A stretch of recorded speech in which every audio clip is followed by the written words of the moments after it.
A notebook that can kill anyone simply by writing their name. A high school genius who slowly becomes a self-proclaimed god. And a world spiraling into paranoia, manipulation, and death.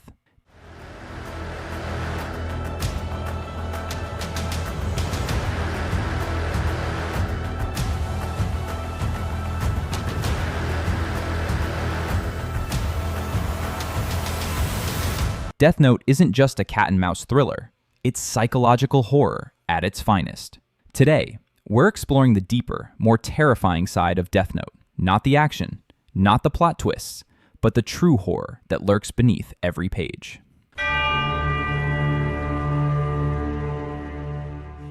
Light Yagami starts as someone we can relate to.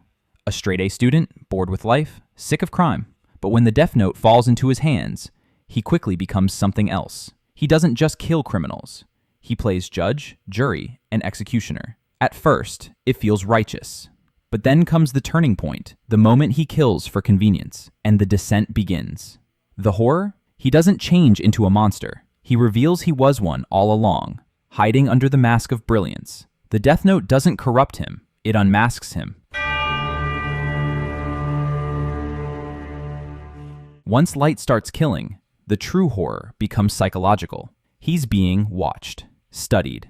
L, the world's greatest detective, is closing in. Every word Light says, every move, every facial expression, analyzed. It's a masterclass in paranoia. The tension never comes from monsters or blood. It comes from knowing that a single mistake could mean death.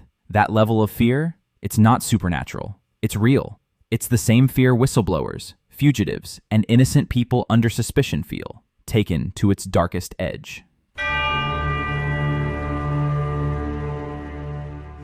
At some point, we stop reacting to the deaths. Hundreds of names, collapsing bodies, executions on the news.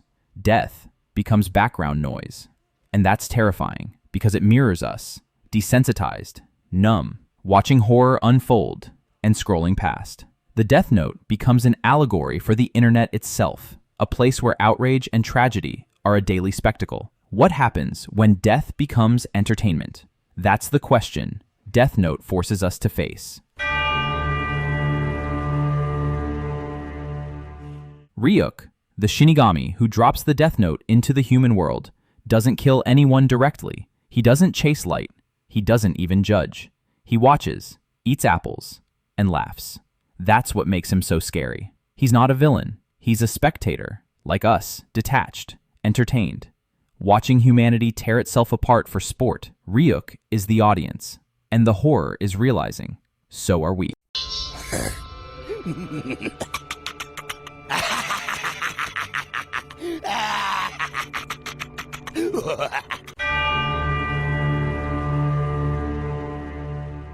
Is Kira right?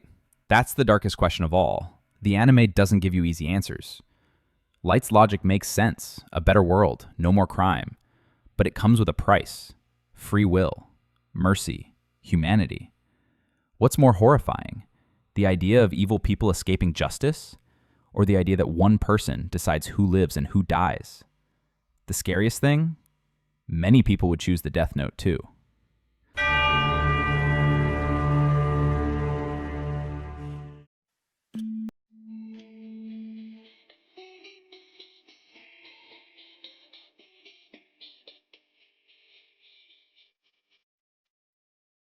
Light and L aren't opposites, they're reflections. Both are geniuses, both are obsessive, and both believe they're right. The horror isn't their battle, it's that they could have been friends. But in a world ruled by the Death Note, there can only be one survivor. And when that friendship dies, so does any hope of redemption.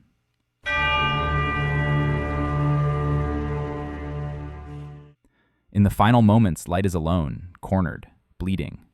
His godhood crumbles, and we see him again as what he always was. A terrified boy, drunk on power, running from the consequences. Ryuk writes his name. And just like that, the god dies. No glory, no justice, just silence. Death Note isn't about the supernatural. It's about us, our choices, our fear of death, and our obsession with control. That's why Death Note is horror. Not because of the Death Note, but because of what it reveals about the human mind. What do you think? Was Light a villain or a victim of the Notebook? Leave your thoughts in the comments. And if you want more psychological horror and anime breakdowns, like, subscribe, and turn on notifications. This is just the beginning.